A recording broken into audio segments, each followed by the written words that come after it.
आज का हमारा टॉपिक है मॉडर्न हिस्ट्री। देखिए, मॉडर्न हिस्ट्री का किसी भी एग्जाम में अधिक से अधिक प्रश्न पूछा जाता है यहाँ से। तो चलिए बिना टाइम वेस्ट किए हुए हम मॉडर्न हिस्ट्री का डिस्कशन करते हैं। ये हमारा जो सेशन है 50 क्वेश्चन का है, जो महत्वपूर्ण क्वेश्चन है उस पर आज हम डिस्कशन करेंगे। चलिए शुरू करते। देखिए पहला क्वेश्चन है कि 1938 में भारतीय राष्ट्रीय कांग्रेस के अध्यक्ष निर्वाचित कौन हुआ था। देखिए, भारतीय राष्ट्रीय कांग्रेस के अध्यक्ष कौन निर्वाचित हुआ था 1938 में। तो 1938 में भारतीय राष्ट्रीय कांग्रेस का जो अध्यक्ष सुभाष चंद्र बोस है, निर्वाचित हुए थे। और इसी अधिवेशन में अध्यक्षीय जो भाषण दे रहे थे सुभाष चंद्र बोस, तो इनका मानना था ऐसा कि हिंदी भाषा के लिए रोमन लिपि लागू किया जाना चाहिए। तो इसका एक का आंसर कौन हो जाएगा? ए बी नंबर हो जाएगा, सुभाष चंद्र बोस। चलिए नेक्स्ट क्वेश्चन देखिए। 2 नंबर क्वेश्चन है कि मुसलमानों के लिए पृथक राष्ट्र का विचार दिया था। तो देखिए, मुसलमानों के लिए पहली बार जो पृथक जो राष्ट्र है वो इसका विचार कौन दिया था? तो सर मोहम्मद इकबाल है। इसी के द्वारा 2 देश का सिद्धांत है जो पहली बार दिया गया था। चलिए नेक्स्ट क्वेश्चन देखिए। नेक्स्ट क्वेश्चन है तीसरा नंबर। कह रहा है कि वर्ष 1940 में मुस्लिम लीग के अधिवेशन में पाकिस्तान के सृजन का प्रस्ताव किसने रखा था? तो देखिए, पाकिस्तान के सृजन का प्रस्ताव है जो किसने रखा था? तो ये रखा था खजील कुमा। इसी के द्वारा प्रस्ताव रखा गया था। जो 1940 का मुस्लिम लीग का अधिवेशन है वो लाहौर में हुआ था और इसमें प्रस्ताव है अलग पाकिस्तान के लिए खजील कुमा के द्वारा रखा गया। और इसका समर्थन सिकंदर हयात खां के द्वारा इस प्रस्ताव का समर्थन किया गया था। तो 3 नंबर क्वेश्चन का आंसर हो जाएगा डी नंबर। चलिए नेक्स्ट क्वेश्चन देखिए। नेक्स्ट क्वेश्चन क्या कह रहा है? 4 नंबर कह रहा है कि किसकी दृष्टि में क्रिप्स प्रस्ताव एक टूटे हुए बैंक के उत्तर दिनांक यानी कि पोस्ट डेटेड चेक था। किसके दृष्टि में जो क्रिप्स प्रस्ताव है एक टूटे हुए बैंक का नाम का उत्तर दिनांक चेक था। क्रिप्स मिशन है जो भारत में 1942 में आया हुआ था और इसके जो अध्यक्ष थे स्टफर्ड क्रिप्स थे। इसी के लिए इस मिशन को क्रिप्स मिशन के नाम से जाना जाता है। और इस प्रस्ताव को टूटे हुए बैंक के नाम से उत्तर दिनांक है जो महात्मा गांधी के द्वारा कह करके संबोधित किया गया था। इसी क्रिप्स प्रस्ताव को पंडित जवाहरलाल नेहरू ने कहा था कि एक ऐसा बैंक का चेक है जो बैंक दिवालिया हो चुका है। तो इस प्रकार से टूटे हुए बैंक उत्तर दिनांक चेक है जो पोस्ट डेटेड चेक है महात्मा गांधी के द्वारा कहा गया था। तो 4 का क्वेश्चन का आंसर हो जाएगा ए नंबर। चलिए नेक्स्ट क्वेश्चन देखिए। 5 नंबर कह रहा है कि 14 जुलाई 1942 को कांग्रेस कार्य समिति द्वारा भारत छोड़ो आंदोलन का प्रस्ताव कहां पारित किया गया? तो देखिए, 14 जुलाई 1942 को कांग्रेस कार्य समिति द्वारा भारत छोड़ो आंदोलन का प्रस्ताव है जो वर्धा में पारित किया गया था। और इसी में गांधी जी ने भाषण देते हुए कहे थे कि अगर कांग्रेस हमें भारत छोड़ो आंदोलन का समर्थन नहीं करती है तो हम भारत के एक मुट्ठी बालू से कांग्रेस से बड़ा आंदोलन खड़ा कर देंगे। तो इसमें क्या हुआ था? सर्वसम्मति से भारत छोड़ो आंदोलन के प्रस्ताव है जो पारित कर दिया गया था। और इस समय कांग्रेस अधिवेशन के जो अध्यक्षता कर रहे थे वो अबुल कलाम आजाद थे। तो इस प्रकार से इस क्वेश्चन का आंसर हो जाएगा बी नंबर। चलिए 6 नंबर क्वेश्चन देखिए। कह रहा है कि करो या मरो का नारा निम्नलिखित आंदोलन में किसके साथ संबंधित है? तो करो या मरो का नारा है जो भारत छोड़ो आंदोलन में महात्मा गांधी के द्वारा दिया गया था। इसका कहने का मतलब था इस आंदोलन में कि भाई कुछ कर जाएंगे या तो अपने देश के लिए मर जाएंगे। तो एक तरह से देखा जाए तो गांधी जी के द्वारा पहली बार हिंसा करने का जो आरोप है कि भाई हिंसा के लिए भड़काए थे करो या मरो नारा के रूप में। ये कब हुआ था? भारत छोड़ो आंदोलन में हुआ था। चलिए नेक्स्ट क्वेश्चन देखिए। 7 नंबर क्वेश्चन कह रहा है कि डॉक्टर राजेंद्र प्रसाद को 9 अगस्त 1942 को गिरफ्तार करके कहां भेजा गया? देखिए, आप जानते हैं कि 9 अगस्त 1942 को भारत छोड़ो आंदोलन है जो प्रारंभ होने ही वाला था। उससे पहले क्या है कि ऑपरेशन जीरो आवर के तहत सभी जो कांग्रेस के बड़े बड़े नेता थे उनको गिरफ्तार कर लिया गया। और इसी में राजेंद्र प्रसाद को 9 अगस्त 1942 को गिरफ्तार करके कहाँ रखा गया था? क्वेश्चन ये है। तो इनको रखा गया था बांकीपुर जेल। बांकीपुर कहाँ है? तो पटना में पड़ता है बांकीपुर जेल। इन्हीं में इनको रखा गया था, इनको राजेंद्र प्रसाद को। वहीं हजारीबाग जेल में किनको रखा गया था? तो जयप्रकाश नारायण को हजारीबाग जेल में रखा गया था। अल्मोड़ा जेल में पंडित जवाहरलाल नेहरू को अल्मोड़ा जेल में रखा गया था। वहीं अहमदनगर जो दुर्ग है वहां पर महात्मा गांधी को रखा गया था। और महादेव देसाई थे, सरोजनी नायडू थी और महात्मा गांधी की पत्नी कस्तूरबा गांधी को भी अहमदनगर दुर्ग जेल में रखा गया था। चलिए नेक्स्ट क्वेश्चन देखिए। 8 नंबर क्वेश्चन है कि निम्नलिखित नेताओं में किसने भारत छोड़ो आंदोलन के दौरान जेल से फरार होकर भूमिगत गतिविधियों को संगठित किया था? तो कह रहा है कि कौन से ऐसा नेता है जो भारत छोड़ो आंदोलन के दौरान जेल से भाग गए थे और भूमिगत गतिविधि से भारत छोड़ो आंदोलन का एक तरह से संचालन कर रहे थे। तो ये कर रहे थे कौन? जयप्रकाश नारायण है। जयप्रकाश नारायण है जो हजारीबाग जेल से ये एक वहां से क्या जेल से फरार हो गए थे अपने साथी के द्वारा और नेपाल चले गए थे और नेपाल के राजविलास जंगल में जाकर के वहां से छुप करके जो भारतीय स्वतंत्रता कार्यक्रम है वहां से संचालन ये कर रहे थे। तो कौन कर रहे थे? जयप्रकाश नारायण के द्वारा। चलिए 9 नंबर क्वेश्चन देखिए, कह रहा है कि सुभाष चंद्र बोस को देश नायक सर्वप्रथम किसने कहा था? तो देखिए सुभाष चंद्र बोस को देश नायक है जो रविन्द्रनाथ टैगोर के द्वारा कहा गया था। रविन्द्रनाथ टैगोर ने ही महात्मा गांधी को महात्मा की उपाधि भी दिए थे। वहीं देख रहे हैं आप सरदार वल्लभ भाई पटेल। सरदार वल्लभ भाई पटेल को सरदार की उपाधि है जो 1928 में बारदोली सत्याग्रह किए थे। तो वहां के बारदोली की जो महिला है उन्होंने सरदार की उपाधि दिया था सरदार वल्लभ भाई पटेल को।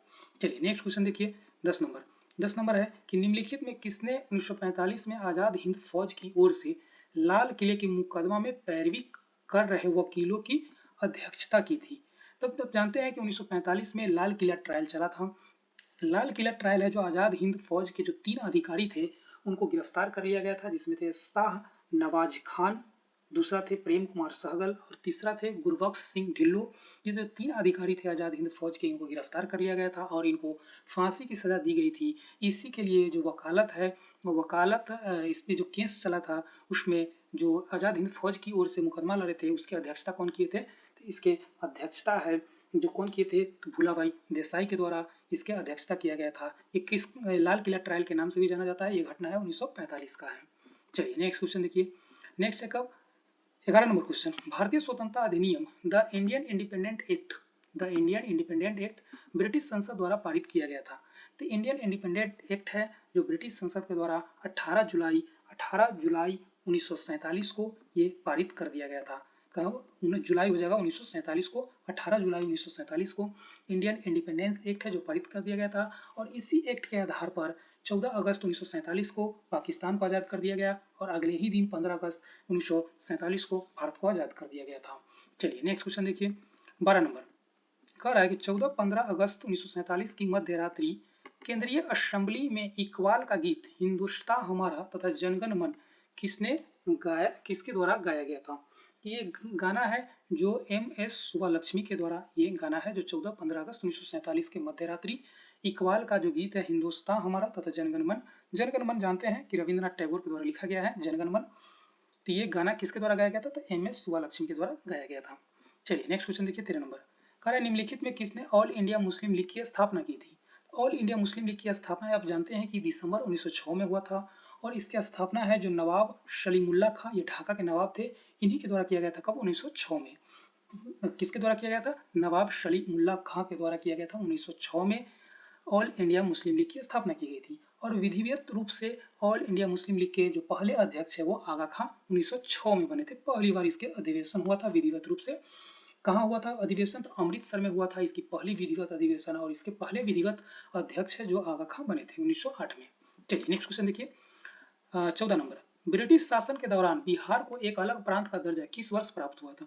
तो अब जानते हैं कि जो बिहार प्रांत है जो पहले बंगाल प्रांत में ही शामिल था, बाद में बिहार को अलग कर दिया गया था। कब? 1912 में बिहार को अलग कर दिया गया था और बिहार को अलग करने की घोषणा है जो तीसरा दिल्ली दरबार 1911 में हुआ था उसी में किया गया था और उसी के आधार पर 1912 में बिहार को एक अलग प्रांत का दर्जा दिया गया। बिहार जब अलग बना था बंगाल से तो बिहार में कौन कौन शामिल था? तो बिहार था, उड़ीसा, झारखंड, ये सभी क्षेत्र था जो बिहार में था। अब 1936 में क्या हुआ कि उड़ीसा को अलग कर दिया गया, तो बिहार और उड़ीसा 1936 में अलग हो गया और आज़ादी के बाद देखिएगा 15 नवंबर 2000 को झारखंड को अलग कर दिया गया, तो वर्तमान बिहार है जो स्वरूप में आ गया है। इस प्रकार से इस क्वेश्चन का आंसर हो जाएगा बी नंबर।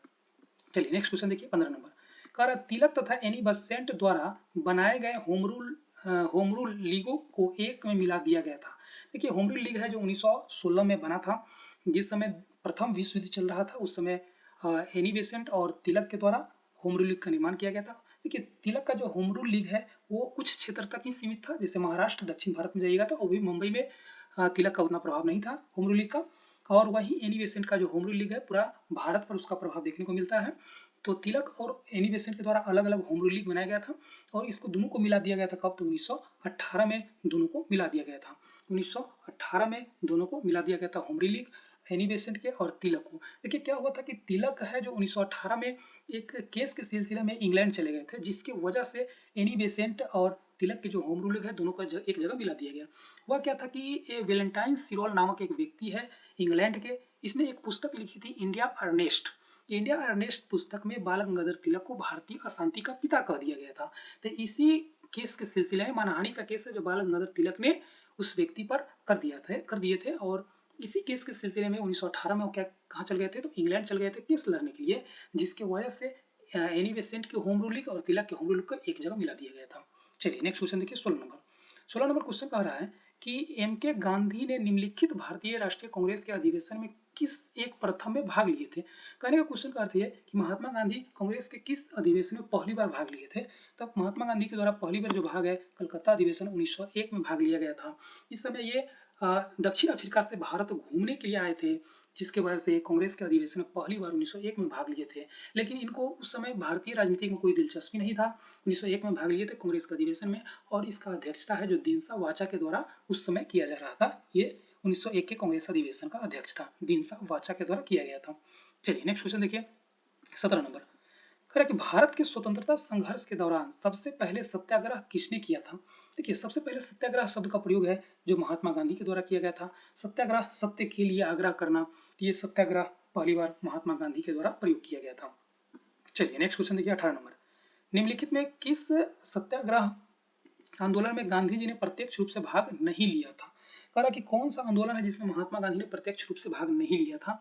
तो देखिए महात्मा गांधी के द्वारा वाइकोम सत्याग्रह में भाग नहीं लिया गया था। वाइकोम सत्याग्रह है जो 1924 से 25 तक हुआ था, इसमें महात्मा गांधी ने प्रत्यक्ष रूप से भाग नहीं लिए थे। राजकोट सत्याग्रह है जो 1937 से लेकर 1939 तक हुआ था, इसमें महात्मा गांधी भाग लिए थे। खेरा सत्याग्रह है जो 1918 में हुआ था, इसमें महात्मा गांधी भाग लिए थे। और असहयोग आंदोलन है जो 1922 में हुआ है, 21-22 में, जिसमें महात्मा गांधी है जो प्रत्यक्ष रूप से भाग लिए थे। चलिए नेक्स्ट क्वेश्चन देखिए। भारतीय कपड़ा व्यापारी, बैंकर, कांग्रेसी तथा महात्मा गांधी के निकट सहयोगी हैं, यह उपयुक्त विचार किसके लिए है। ये है जो जमनालाल बजाज है, जो एक कपड़ा व्यापारी थे, बैंकर थे, कांग्रेसी थे तथा महात्मा गांधी के निकटवर्ती थे। ये कौन थे, तो जमनालाल बजाज हो जाएंगे। चलिए नेक्स्ट क्वेश्चन 20 नंबर कह रहा है कि स्वाधीनता आंदोलन के दौरान महात्मा गांधी के करीबी अंग्रेज मित्र कौन थे। तो देखिए महात्मा गांधी के जो करीबी अंग्रेज मित्र थे वो थे रेवेंड चार्ली एंड्रयूज। इन्हीं को उपनाम दिया गया था दीन बंधु, यानी कि गरीबों का मित्र, जिसे रेवेंडी चार्ली एंड्रयूज को दीन बंधु के उपनाम से पुकारा जाता है, जो गांधी जी के मित्र थे और ये एक अंग्रेज थे। कौन थे, रेवेंड चार्ली एंड्रयूज है, जिनको दीन बंधु के नाम से भी जाना जाता है, और ये गांधी जी के मित्र थे। चलिए नेक्स्ट क्वेश्चन देखिए 21 नंबर। अखिल भारतीय किसान सभा के प्रथम सत्र की अध्यक्षता किसने की थी।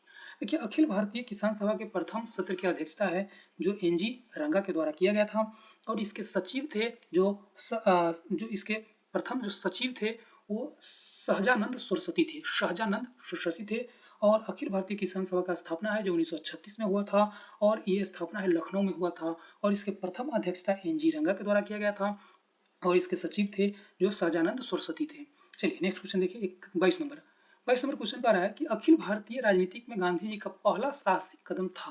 देखिए अखिल भारतीय स्तर पर अगर पूछेगा गांधी जी का पहला साहसिक कदम कौन सा था, तो वो था रॉलेट एक्ट। रॉलेट एक्ट कब हुआ था, 1919 में हुआ था। अगर ऐसे ही पूछा जाता कि भारतीय राजनीतिक में महात्मा गांधी का पहला साहसिक कदम कौन सा था, तो वो था कौन सा, चंपारण सत्याग्रह। क्योंकि चंपारण सत्याग्रह था वो क्षेत्रीय स्तर पर था, वो बहुत बड़ा लेवल पर नहीं था, यानी कि अखिल भारतीय पूरा भारत में उस आंदोलन का प्रभाव नहीं था। लेकिन रॉलेट एक्ट का प्रभाव है जो पूरा भारत में देखने को मिलता है। इसलिए गांधी जी का जो अखिल भारतीय स्तर पर पहला राजनीतिक साहसिक कदम था वो रॉलेट एक्ट था जो 1919 में हुआ था।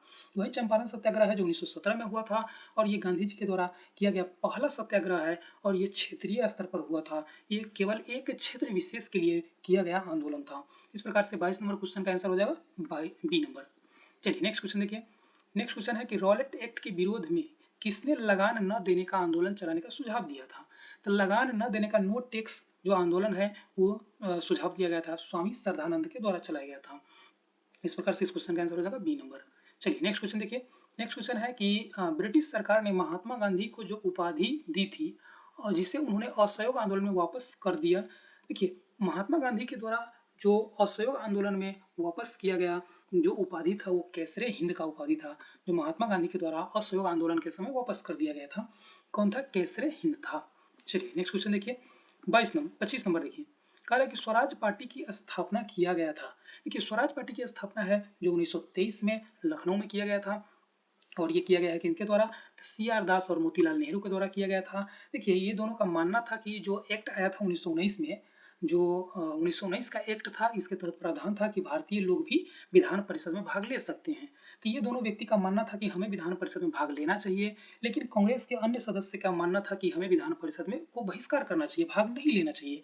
इसी बात पर विवाद हो गया था, जिसकी वजह से 1922 में जो कांग्रेस के अधिवेशन गया में हुआ था, उसका अध्यक्षता CR दास कर रहे थे। उसी में ये प्रस्ताव रखा गया था कि हमें विधान परिषद में भाग लेना चाहिए या नहीं। तो कांग्रेस ने उसे खारिज कर दिया, प्रस्ताव पारित नहीं हो पाया था, जिसके वजह से CR दास कांग्रेस से इस्तीफा देते हैं और मोतीलाल भी इस्तीफा देते हैं, और 1923 में स्वराज पार्टी का स्थापना करते हैं, जिसका अध्यक्ष CR दास स्वयं थे और सचिव मोतीलाल नेहरू थे। और इन्होंने विधान परिषद में भाग लिया और अच्छे विधान परिषद में इन्होंने सीट भी प्राप्त किया था इलेक्शन में। और विधान परिषद में जो पहले भारतीय व्यक्ति थे जो अध्यक्ष बने थे, वो स्वराज पार्टी के विठल भाई पटेल थे, जो पहली बार विधान परिषद में भारतीय अध्यक्ष के रूप में स्थापित हुए थे, वे स्वराज पार्टी के विठल भाई पटेल थे। इस प्रकार से इस क्वेश्चन का आंसर हो जाएगा C नंबर। चलिए नेक्स्ट क्वेश्चन देखिए, 26 नंबर, कह रहा है कि कांग्रेस दल की उम्र शाखा ने, जिसके एक प्रमुख नेता जवाहरलाल नेहरू थे, इंडिपेंडेंट फॉर इंडिया लीग की स्थापना की। यह लीग किसके विरोध में स्थापित हुई थी? तो ये क्वेश्चन कह रहा है कि जवाहरलाल नेहरू के द्वारा इंडिपेंडेंट फॉर इंडिया लीग की स्थापना की गई थी, जो किसके विरोध में किया गया था? तो जो जवाहरलाल नेहरू है अपने पिताजी के विरोध में इंडिपेंडेंट फॉर इंडिया लीग की स्थापना किए थे, क्योंकि ये नेहरू रिपोर्ट के विरुद्ध में किया गया। इंडिया फॉर इंडिपेंडेंट का स्थापना है जो नेहरू रिपोर्ट के विरुद्ध में किया गया था। देखिए नेहरू रिपोर्ट है जो मोतीलाल नेहरू के द्वारा 1928 में प्रस्तुत किया गया था, और नेहरू रिपोर्ट में पहली बार इसमें मांग किया गया था किस चीज का? तो मौलिक अधिकार का भी मांग किया गया था, इसमें आरक्षण का भी मांग किया गया था। लेकिन इस रिपोर्ट की खामियां क्या थी कि यह रिपोर्ट है जो डोमिनियन स्टेट की मांग किया था। डोमिनियन स्टेट का अर्थ होता है कि हमें आज़ादी तो चाहिए, लेकिन कुछ चीज़ है जो अंग्रेज स्वयं अपने पास रखेंगे, जैसे संचार व्यवस्था कम्युनिकेशन है जो अंग्रेज के पास रहना चाहिए, रक्षा है जो अंग्रेज के पास रहना चाहिए, विदेश नीति है जो अंग्रेज के पास रहना चाहिए। ये सब क्या होता है? इसी को डोमिनियन स्टेट कहते हैं कि पूर्ण स्वतंत्रता हमें नहीं चाहिए, हमें कुछ स्वाधीनता दे दीजिए और कुछ कुछ क्षेत्र का अधिकार है आप अपने पास रखिए। तो नेहरू रिपोर्ट में डोमिनियन स्टेट की मांग की गई थी। इसी को खारिज करते हुए जवाहरलाल नेहरू के द्वारा इंडिपेंडेंस फॉर इंडिया लीग की स्थापना की गई थी, और इसमें जवाहरलाल नेहरू थे और सुभाष चंद्र बोस दोनों के द्वारा मिलकर के स्थापना किया गया था। यह नेहरू रिपोर्ट के विरुद्ध में किया गया था। चलिए तो इस प्रकार से क्वेश्चन का आंसर हो जाएगा नेहरू रिपोर्ट। चलिए नेक्स्ट क्वेश्चन देखिए, 27 नंबर, कहा निम्नलिखित में किस एक ने भारतीय राष्ट्रीय कांग्रेस के उस अधिवेशन की अध्यक्षता की थी जिसमें पूर्ण स्वराज का प्रस्ताव पारित किया गया था? तो देखिए पूर्ण स्वराज का प्रस्ताव है जिसके कांग्रेस की अध्यक्षता उस समय कौन कर रहे थे? तो उस समय कर रहे थे पंडित जवाहरलाल नेहरू के द्वारा। ये पूर्ण स्वराज की प्रस्ताव है जो 1929 में आया था लाहौर अधिवेशन में। पूर्ण स्वराज की प्रस्ताव है जो कांग्रेस के अधिवेशन में पारित कर दिया गया था, और इस समय कांग्रेस का अधिवेशन है जो पंडित जवाहरलाल नेहरू के द्वारा किया जा रहा था। ये अधिवेशन 1929 में हुआ था। इस प्रकार से इस क्वेश्चन का आंसर हो जाएगा B नंबर। देखिए 1928 में नेहरू रिपोर्ट प्रस्ताव पारित हुआ था, जिसमें क्या किया गया था कि डोमिनियन स्टेट की मांग की गई थी, और अगले ही साल क्या हुआ, डोमिनियन स्टेट की मांग जो नेहरू रिपोर्ट को किया गया था उसको खारिज कर दिया गया, और पूर्ण स्वराज की मांग जो जवाहरलाल नेहरू के द्वारा रखा गया था कांग्रेस के अधिवेशन में, और उस प्रस्ताव को पारित भी कर दिया गया। चलिए नेक्स्ट क्वेश्चन देखिए, 28 नंबर, किस कांग्रेस सत्र में कार्यकारी कमेटी को सविनय अवज्ञा आंदोलन प्रारंभ करने का अधिकार दिया गया था? तो किस कार्य कमेटी में सविनय अवज्ञा आंदोलन की पूछ रहा है कि कांग्रेस के किस अधिवेशन में सविनय अवज्ञा आंदोलन प्रारंभ करने का अधिकार दिया गया था? ये दिया गया था कौन सा में? लाहौर अधिवेशन में। कब? 1929 में, और 1929 में, और इसकी अध्यक्षता है जो पंडित जवाहरलाल नेहरू कर रहे थे। इसका आंसर हो जाएगा B नंबर। आप जानते हैं कि सविनय अवज्ञा आंदोलन है जो दांडी यात्रा प्रारंभ हुआ था 12 मार्च 1930 को, और 6 अप्रैल 1930 को दांडी यात्रा है जो समाप्त हो गया, और दांडी यात्रा समाप्त होते ही सविनय अवज्ञा आंदोलन है जो प्रारंभ हो जाता है। तो इस प्रकार से इस क्वेश्चन का आंसर हो जाएगा B नंबर। चलिए नेक्स्ट क्वेश्चन देखिए, 29 नंबर, गांधी जी ने जिस विदेशी पत्रकार को दांडी मार्च के समय अपने साबरमती आश्रम में ठहराया वह था? तो देखिए कह रहे हैं कि क्वेश्चन कह रहा है कि गांधी जी ने विदेशी पत्रकार को किसको अपने आश्रम में ठहराया था, किस समय? जिस समय दांडी मार्च चल रहा था उस समय के बाद पूछा जा रहा है। तो उस समय कौन था? ये था बेब मिलर। वही लुई फिशर है जो महात्मा गांधी के साथ कब जुड़ा हुआ था? तो भारत छोड़ो आंदोलन के समय लुई फिशर है जो ये भी विदेशी पत्रकार था, और ये महात्मा गांधी के महात्मा गांधी के द्वारा भारत छोड़ो आंदोलन के समय ये जुड़ा हुआ था। वहीं सबने अवज्ञा आंदोलन और दांडी मार्च के समय कौन था? तो वेब मिलर था। वेब मिलर है जो दांडी मार्च के समय है, और भारत छोड़ो आंदोलन के समय कौन सा है? लुई फिशर है। चलिए 30 नंबर क्वेश्चन देखिए अगला क्या कह रहा है 30 नंबर कि 1931 में भारतीय राष्ट्रीय कांग्रेस के कराची अधिवेशन के लिए जिसके अध्यक्ष सरदार पटेल कर रहे थे, किसने मूल अधिकारों तथा आर्थिक कार्यक्रम पर संकल्पना प्रारूपित की थी? 1931 में जो कांग्रेस का अधिवेशन हुआ था, कहाँ हुआ था? कराची अधिवेशन है, और इसके अध्यक्षता सरदार पटेल के द्वारा किया जा रहा था, और इसमें मूल अधिकार प्रस्ताव पेश किया गया था और आर्थिक कार्यक्रम की संकल्पना प्रारूपित किया गया था। तो किसके द्वारा किया गया था? ये किया गया था पंडित जवाहरलाल नेहरू के द्वारा किया गया था। ये प्रारूप है जो पंडित जवाहरलाल नेहरू के द्वारा प्रस्तुत किया गया था। 1931 के जो कराची अधिवेशन है, इसमें गांधी जी का विरोध हुआ था, और गांधी जी को काला झंडा दिखाया गया था, और गांधी जी इसी अधिवेशन में अध्यक्ष जो भाषण दे रहे थे, उसी में इनका कहना था कि गांधी मर सकता है लेकिन गांधीवाद नहीं मर सकता है। इस प्रकार से इस क्वेश्चन का आंसर हो जाएगा बी नंबर। चलिए नेक्स्ट क्वेश्चन देखिए 31 नंबर। महात्मा गांधी जब द्वितीय गोलमेज सम्मेलन में भाग लेने लंदन गए तो ठहरे थे। देखिए महात्मा गांधी द्वितीय गोलमेज सम्मेलन में भाग लेने गए थे तो कहाँ ठहरे थे? तो ये ठहरे थे किंग्सले हॉल में। 3 गोलमेज सम्मेलन हुआ है 1930 में, 31 में, 32 में 3 गोलमेज सम्मेलन हुआ है, जिसमें कांग्रेस है केवल दूसरा गोलमेज सम्मेलन में भाग लेने गया था। पहला गोलमेज सम्मेलन को कांग्रेस है जो नकार दिया, तीसरा गोलमेज सम्मेलन को जो कांग्रेस के द्वारा नकार दिया गया था। दूसरा गोलमेज सम्मेलन में कांग्रेस की तरफ से महात्मा गांधी जो भाग लेने गए थे। महात्मा गांधी जो एसएस राजपूताना जहाज से वो इंग्लैंड जाते हैं, और द्वितीय गोलमेज सम्मेलन और किंग्सले हॉल में गांधी जी को ठहराया गया था। इस प्रकार से इस क्वेश्चन का आंसर हो जाएगा बी नंबर। चलिए नेक्स्ट क्वेश्चन देखिए 32 नंबर। निम्नलिखित में किसने ऐतिहासिक 1932 के पूना समझौता पर हस्ताक्षर नहीं किए थे? देखिए पूना जो समझौता है वो इसलिए हुआ था क्योंकि 1932 में अंग्रेज ने क्या किया था? डिवाइड एंड रूल के तहत क्या किया था कि जो अछूत वर्ग है उसको भी हिंदू धर्म से अलग मानते हुए, जिस प्रकार से मुस्लिम को सांप्रदायिक पृथक निर्वाचन दे दिया गया था, उसी प्रकार से अछूत को भी 1932 में क्या किया गया था कि एक पृथक निर्वाचन क्षेत्र दे दिया गया था। इसी के विरोध में गांधी जी आंदोलन किए थे, और इसमें पूरा समझौता हुआ किसके किसके बीच में? तो गांधी जी और अंबेडकर के बीच में, बी आर अम्बेडकर के बीच में, कि भाई अछूत के लिए पृथक निर्वाचन क्षेत्र नहीं होना चाहिए। हम विधान परिषद, केंद्रीय विधान परिषद और राज्य विधान परिषद में क्या है? आरक्षण दे रहे हैं, सीट बढ़ा रहे हैं, न कि पृथक निर्वाचन क्षेत्र होना चाहिए। तो इसी के लिए गांधी जी आमरण अनशन किए थे, और इसी को समझौता के लिए बी आर अम्बेडकर के बीच में और गांधी जी के बीच में पूना समझौता हुआ था। इस पर महात्मा गांधी है जो सिग्नेचर नहीं किए थे। याद रखेंगे महात्मा गांधी और बी आर अम्बेडकर के बीच में ये समझौता हुआ है, लेकिन महात्मा गांधी इस पर सिग्नेचर नहीं किए हुए हैं। डी नंबर इसका आंसर हो जाएगा। चलिए नेक्स्ट क्वेश्चन देखिए 33 नंबर। निम्नलिखित में किसने कालिदास की प्रसिद्ध रचना शकुंतला की पहली बार अंग्रेजी में अनुवाद किया था? देखिए शकुंतला की जो पहली बार अनुवाद है अंग्रेजी में किसके द्वारा किया गया था? तो ये चार्ल्स विलियम जोन्स के द्वारा, सर विलियम जोन्स के द्वारा किया गया था। सर विलियम जोन्स के द्वारा जो कालिदास की प्रसिद्ध पुस्तक है शकुंतला, उसका अनुवाद किया गया था विलियम जोन्स के द्वारा। वहीं पर आप देख रहे हैं चार्ल्स विलिकिंस के द्वारा श्रीमद् भगवत गीता का अंग्रेजी में अनुवाद किया गया है। किसके द्वारा? चार्ल्स विलिकिंस के द्वारा किया गया है। चलिए नेक्स्ट क्वेश्चन देखिए। नेक्स्ट क्वेश्चन है हंटर कमीशन की रिपोर्ट में विकास पर विशेष जोर दिया गया था। देखिए हंटर कमीशन है जो स्थापना किया गया था कब? 1881 से 82 में हंटर कमीशन का स्थापना किया गया था, और इसने रिपोर्ट दिया था कि प्राथमिक शिक्षा और माध्यमिक शिक्षा पर भारत में जोर दिया जाना चाहिए। इस प्रकार से इस क्वेश्चन का आंसर हो जाएगा सी नंबर। देखिए एक हंटर कमीशन है, एक हंटर आयोग भी बना था। हंटर आयोग है जो जलियांवाला बाग हत्याकांड की जांच के लिए 1919 में बनाया गया था, और एक हंटर कमीशन है जो शिक्षा के संबंध में बनाया गया था, जो प्राथमिक शिक्षा और माध्यमिक शिक्षा पर जोर देने को कहा गया था। ये कब बनाया गया था? 1881-82 के आसपास में इसका स्थापना किया गया था। चलिए नेक्स्ट क्वेश्चन देखिए 35 नंबर। निम्नलिखित में किसके सतत प्रयत्नों से बंबई में प्रथम महिला विश्वविद्यालय की स्थापना हुई थी?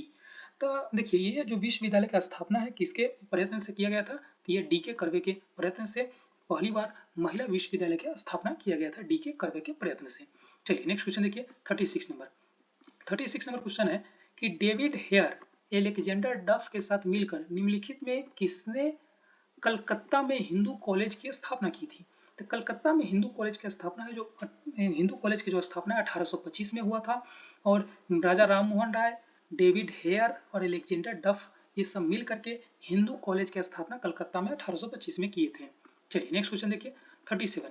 निम्नलिखित में किसे सर्वप्रथम केंद्रीय विश्वविद्यालय घोषित किया गया? सर्वप्रथम किसे केंद्रीय विश्वविद्यालय घोषित किया गया था? आइए ऑप्शन देखिए। अलीगढ़ मुस्लिम विश्वविद्यालय, डॉक्टर बी आर अम्बेडकर विश्वविद्यालय, बनारस हिंदू विश्वविद्यालय और इलाहाबाद विश्वविद्यालय। इसमें सबसे पहले है जो केंद्रीय विश्वविद्यालय का दर्जा है जो बीएचयू को मिला था, बनारस हिंदू विश्वविद्यालय को मिला था, ये बनारस में है और इसकी स्थापना 1916 में मदन मोहन मालवीय के द्वारा किया गया था। देखिए ये प्रारंभ में हिंदू विश्वविद्यालय के नाम से स्थापना किया गया था, हिंदू विश्वविद्यालय हिंदू कॉलेज के नाम से स्थापना किया गया था 1898 में। जो उस समय स्थापना है जो एनी बेसेंट के द्वारा किया गया था हिंदू कॉलेज के रूप में, इसी का नाम बदलकर 1916 में बनारस हिंदू विश्वविद्यालय मदन मोहन मालवीय के द्वारा कर दिया गया था, जिसका स्थापना 1916 माना जाता है। जो इसके स्थापना करता थे वो मदन मोहन मालवीय है। ये बीएचयू है जिसको सर्वप्रथम केंद्रीय विश्वविद्यालय का दर्जा प्राप्त हुआ है। चलिए नेक्स्ट क्वेश्चन देखिए 38 नंबर, किस गवर्नर जनरल के समय भारतीय भाषा प्रेस अधिनियम समाप्त किया गया था? जो प्रेस पर सेंसरशिप लगाया गया था वो किसके द्वारा लगाया गया था? तो लॉर्ड लिटन के द्वारा 1878 में लगा दिया गया था, लेकिन उसे समाप्त किसके द्वारा किया गया था? तो लॉर्ड रिपन के द्वारा इसे समाप्त कर दिया गया था। तो इसका आंसर हो जाएगा ए नंबर। लेकिन प्रेस अधिनियम लगाया कौन था? तो लिटन है जो 1878 में लगाया था और रिपन है जो 1881 में इसे समाप्त कर दिया। चलिए नेक्स्ट क्वेश्चन देखिए 39 नंबर, कह रहा है कि लोकमान्य बाल गंगाधर तिलक ने भारतीय स्वतंत्रता संग्राम की सेवा के उद्देश्य से कौन सा समाचार पत्र प्रारंभ किया था? यानी कि बाल गंगाधर तिलक के द्वारा सेवा के उद्देश्य से कौन सा समाचार पत्र है जो प्रारंभ किया गया था? ये किया गया था कौन सा? ये किया गया था बाल गंगाधर तिलक के द्वारा केसरी नामक समाचार पत्र है जो बाल गंगाधर तिलक के द्वारा सेवा के उद्देश्य से प्रारंभ किया गया था। और केसरी का जो भाषा है वो मराठी भाषा में ये प्रकाशन इसका होता था। किस भाषा में? तो मराठी भाषा में इसका प्रकाशन होता था। वहीं आप देख रहे हैं गद्दर पत्रिका है जो गद्दर पार्टी के द्वारा ये गद्दर नामक पत्रिका है जो निकाला जाता था। वहीं फ्री हिंदुस्तान है, फ्री हिंदुस्तान जो पत्रिका है जो तारकनाथ दास के द्वारा फ्री हिंदुस्तान पत्रिका है जो निकाला गया था। वहीं बंगाली पत्रिका है जो सुरेंद्रनाथ बनर्जी की पत्रिका है, कौन सा? बंगाली है। चलिए नेक्स्ट क्वेश्चन देखिए 40 नंबर क्वेश्चन है कि स्वदेश वाहिनी के संपादक कौन है? स्वदेश वाहिनी के जो संपादक थे वो के रामकृष्ण पिल्ले थे। स्वदेश वाहिनी के संपादक कौन थे? के रामकृष्ण पिल्ले थे।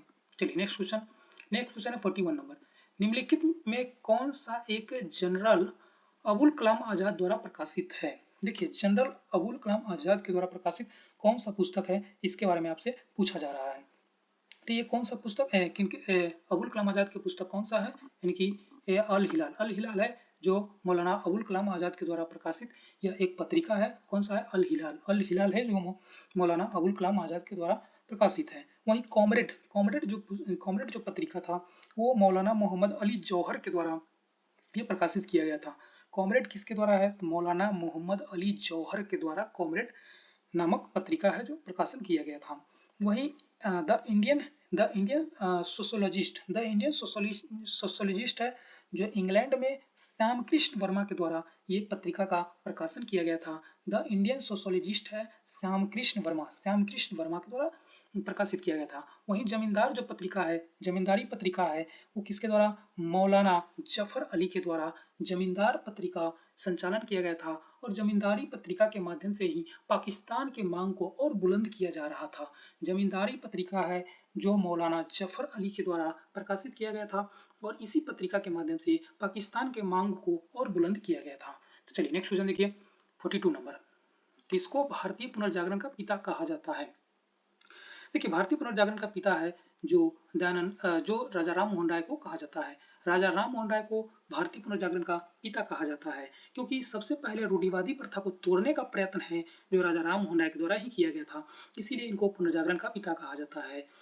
किसको कहा जाता है? राजा राम मोहन राय को किया जाता है क्योंकि रूढ़िवादी प्रथा का सबसे पहला विरोध है जो राजा राम मोहन राय के द्वारा ही किया गया था। चलिए नेक्स्ट क्वेश्चन देखिए 43, ब्रह्म समाज का सिद्धांत आधारित था। देखिए ब्रह्म समाज की जो स्थापना है राजा राम मोहन राय के द्वारा 1829 में किया गया था और इनका सिद्धांत था कि एक ईश्वरवाद पर विश्वास करना चाहिए, कि एक ही ईश्वर पर विश्वास करना चाहिए। उस समय क्या होता था कि बहुदेववाद की प्रथा थी, वो लोग बहुत सारे देवी देवता को मानते थे। इनका कहना था नहीं भाई कि एक ही देवी देवता को मानना है, किसी भी एक भगवान को मानना है। ये एक ईश्वरवाद पर अधिक जोर दिए थे। इस प्रकार से इसका आंसर हो जाएगा सी नंबर। चलिए 44 नंबर क्वेश्चन, निम्नलिखित में किसने महाराष्ट्र में प्रार्थना समाज की स्थापना किया था? देखिए महाराष्ट्र में जो प्रार्थना समाज की स्थापना है, प्रार्थना समाज का स्थापना कब हुआ था? तो आप जानते हैं कि 1867 में प्रार्थना समाज का स्थापना हुआ था और कौन किया था? ये आत्माराम पांडुरंग के द्वारा प्रार्थना समाज का स्थापना किया गया था। कहाँ? महाराष्ट्र में किया गया था। चलिए नेक्स्ट क्वेश्चन देखिए 45 नंबर, निम्नलिखित में कौन भारतीय राष्ट्रीय कांग्रेस के स्थापना अधिवेशन में उपस्थित नहीं था? कांग्रेस के अधिवेशन है जो 1885 में प्रथम अधिवेशन हुआ था और उसी में स्थापना हुआ था 1885 में, दिसंबर 1885 में। कहाँ हुआ था? मुंबई में। जानते हैं कि गोकुलदास तेजपाल संस्कृत जो विद्यालय था उसी में कांग्रेस के स्थापना है, जो दिसंबर 1885 में हुआ था। और उसमें कौन उपस्थित नहीं था? तो सुरेंद्र नाथ बनर्जी है जो उसमें उपस्थित नहीं थे, क्योंकि इंडियन एसोसिएशन के उस समय अधिवेशन है जो कलकत्ता में हो रहा था, और इसी अधिवेशन की अध्यक्षता है जो सुरेंद्र नाथ बनर्जी कलकत्ता में कर रहे थे। किसका? इंडियन एसोसिएशन का, जिसकी वजह से वो कांग्रेस की स्थापना में भाग नहीं ले पाए थे। जिस समय कांग्रेस का प्रथम अधिवेशन हुआ था उस समय 72 प्रतिनिधि है जो भाग लिया था। इसमें अधिकांश जो व्यक्ति थे वकालत से जुड़े हुए थे। ये क्वेश्चन पूछा गया था कि प्रथम कांग्रेस के अधिवेशन में जो व्यक्ति गए थे उसमें अधिकांश किस पेशा से जुड़े हुए थे? तो वकालत पेशा से जुड़े हुए थे। इस प्रकार से इस क्वेश्चन का आंसर हो जाएगा सुरेंद्र नाथ बनर्जी। चलिए नेक्स्ट क्वेश्चन देखिए। नेक्स्ट है 46 नंबर। निम्नलिखित भारतीय राष्ट्रीय कांग्रेस के किस अधिवेशन में बाल गंगाधर तिलक ने अभिव्यक्त किया था कि स्वराज मेरा जन्मसिद्ध अधिकार है, मैं उसे लेकर रहूंगा? क्वेश्चन कह रहा है कि किस कांग्रेस अधिवेशन में बाल गंगाधर तिलक के द्वारा कहा गया था कि स्वराज मेरा जन्मसिद्ध अधिकार है और मैं उसे लेकर रहूंगा? तो ये कांग्रेस के 1916 के जो लखनऊ अधिवेशन है उसमें इस प्रकार का शब्दावली का प्रयोग किया गया था कि स्वराज मेरा जन्मसिद्ध अधिकार है और मैं उसे लेकर रहूंगा। ये हुआ था लखनऊ अधिवेशन 1916 में, और इसका अध्यक्षता है जो अंबिका चरण मजूमदार के द्वारा किया जा रहा था। और 1916 अधिवेशन है जिसे एकता अधिवेशन के नाम से भी जाना जाता है, क्योंकि इसमें मुस्लिम लीग, गरम दल, नरम दल, कांग्रेस सब एक हो गए थे। इसकी अधिवेशन की अध्यक्षता है जो अंबिका चरण मजूमदार के द्वारा किया गया था। इसमें गांधी जी कांग्रेस अधिवेशन में गांधी जी ने भी भाग लिया था। और इसी अधिवेशन में बिहार के जो चंपारण के जो राजकुमार जो किसान नेता थे, राजकुमार शुक्ल ये चंपारण के एक किसान नेता थे, उन्होंने गांधी जी को चंपारण आने का आग्रह इसी अधिवेशन में किया था। इस प्रकार से इस क्वेश्चन का आंसर हो जाएगा डी नंबर। चलिए नेक्स्ट क्वेश्चन देखिए 47। किसने भारतीय राष्ट्रीय कांग्रेस का प्रार्थना, याचना तथा निरोम की राजनीति करने का आरोप लगाया था? तो ये कौन लगाया था? तो ये बाल गंगाधर तिलक के द्वारा कहा गया था कि जो कांग्रेस है जो प्रार्थना कर रही है, याचना कर रही है, जिसकी वजह से ये आरोप है जो बाल गंगाधर तिलक के द्वारा लगाया गया था। चलिए नेक्स्ट क्वेश्चन देखिए 48 नंबर। भारतीय राष्ट्रीय कांग्रेस को किसने भीख मांगने वाली संस्था बिगिंग इंस्टीट्यूट कहा था? बिगिंग इंस्टीट्यूट है जो किसके द्वारा कहा गया था? ये कहा गया था अरविंद घोष के द्वारा। बाल गंगाधर तिलक है जो प्रार्थना करने वाली संस्था के नाम से संबोधित किए थे कि प्रार्थना करने वाली संस्था है, याचना कर रही है। वहीं भिखारियों की संस्था है जो अरविंद घोष के द्वारा कांग्रेस पर आरोप लगाया गया था। इस प्रकार से इसका आंसर हो जाएगा सी नंबर। चलिए 49 नंबर। क्रांतिकारियों की एक गुप्त समाज अभिनव भारत का गठन किया गया था। अभिनव भारत का गठन है जो 1905 में किया गया था।